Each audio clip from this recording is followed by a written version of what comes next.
I am Maria Garcia de Flori. In Venezuela, in the state of Táchira, in a town called La Grita, with houses with red roofs, windows, and balconies, there were some Franciscan friars who evangelized the inhabitants of that place.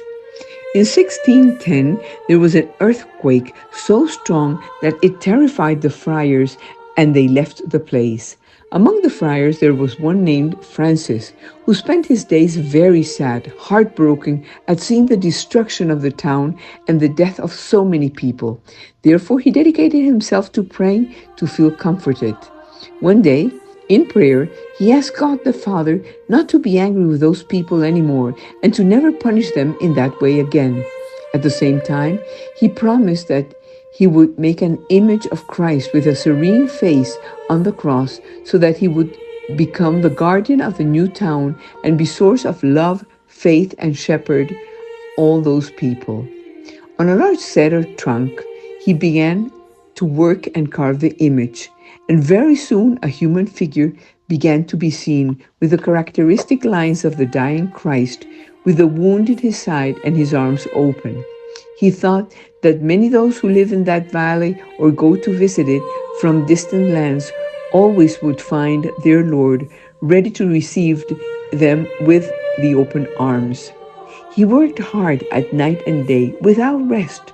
The days passed and the body was almost finished, but the face was missing. Brother Francis was already very tired.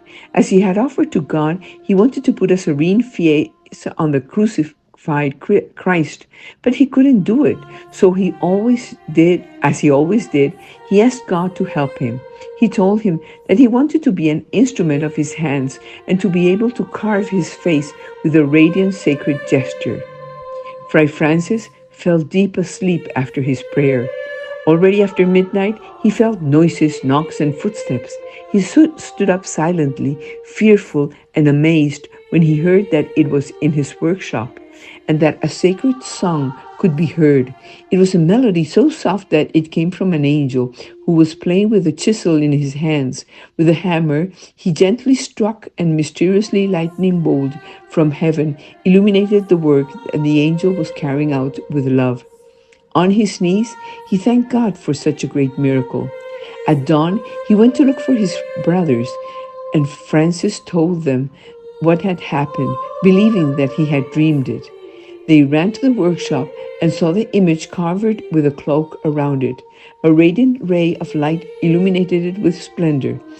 Friar Francis entered, and the lightning bolt moved away, and slowly discovering the image, Fray Francis was impressed when he saw that the sacred clock he held in his hand mysteriously had the lightning bolt stamped on it, and upon looking at the face of Christ, the friar must burst in tears, and again he gave thanks to God for that great miracle.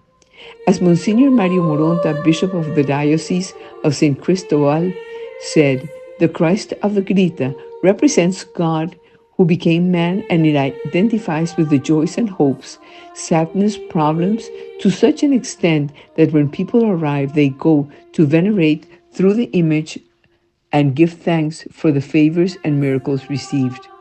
Since then, the Christ of the Grita has been celebrated on August 6 for more than 415 years, with a large procession bringing people together. Every year, there are more devotees of all ages and conditions, because the faithful know that it is God, and that with God we always win.